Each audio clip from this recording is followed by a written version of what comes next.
राम राम सा। मैं हूं मुकेश चौधरी और आप देख रहे हैं मोनू के विचार। लोकसभा चुनाव में कुछ सीटें बढ़ी तो कांग्रेस अति उत्साहित हो गई। अति उत्साह कभी कभी अहंकार का कारण भी बन जाता है। वही हाल कांग्रेस का हो रहा है।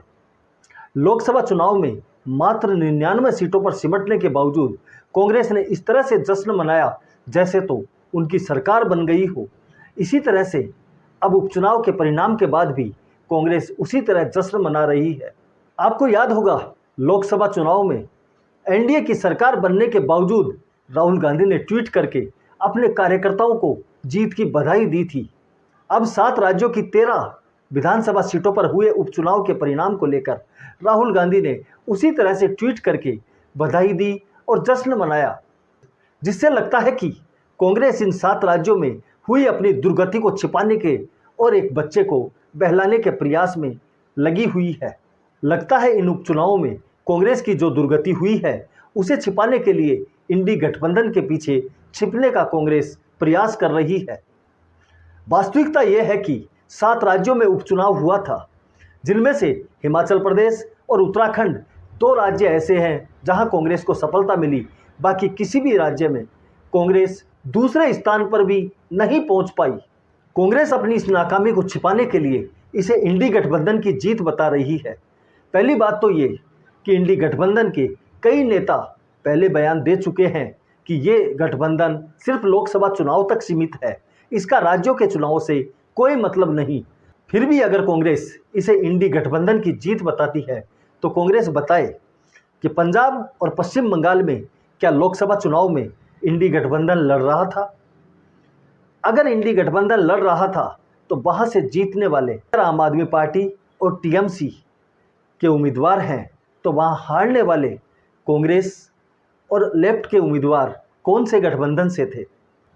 राहुल गांधी की सिपह सलार सुप्रिया श्रीनेत ने तो अति उत्साह में वीडियो मैसेज जारी किया।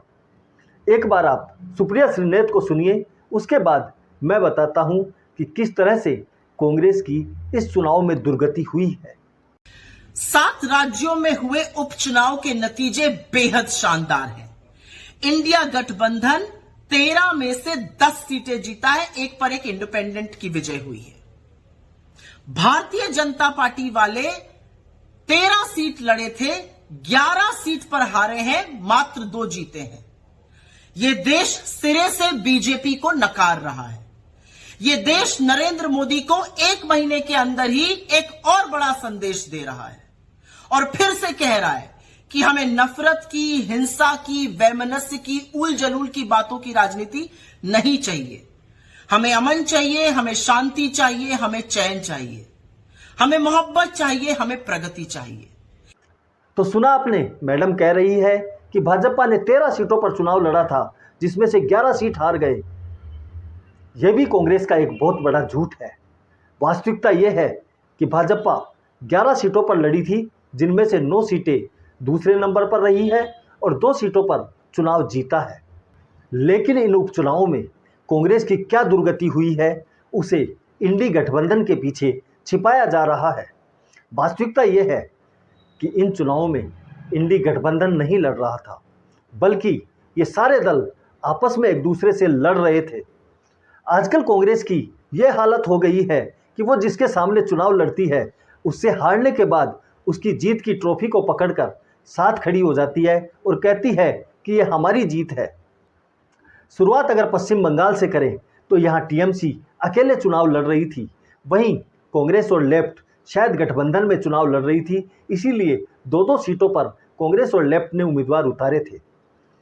जहाँ टीएमसी ने ये 4 सीटें जीती, वहीं दूसरे नंबर पर भाजपा रही और कांग्रेस और लेफ्ट के उम्मीदवार 3 सीटों पर तीसरे नंबर पर और 1 सीट पर 5वें नंबर पर रहे हैं।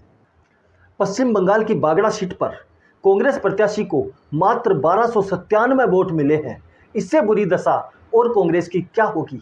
लेकिन टीएमसी की ट्रॉफी को हाथ लगाकर कांग्रेस अगर जीत का जश्न मनाए तो मनाए। मध्य प्रदेश की 1 सीट पर उपचुनाव हुआ था। ये सीट कांग्रेस के पूर्व सीएम कमलनाथ के गढ़ छिंदवाड़ा में आती है। छिंदवाड़ा की इस अमरवाड़ा सीट पर पहले कांग्रेस के विधायक थे। भाजपा ने ये सीट कांग्रेस से छीनी है।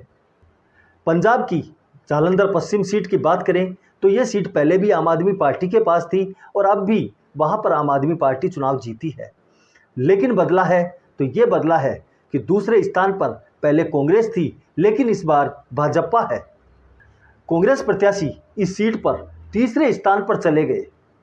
तो क्या यहाँ कांग्रेस बढ़ी या भाजपा? आपके सामने है।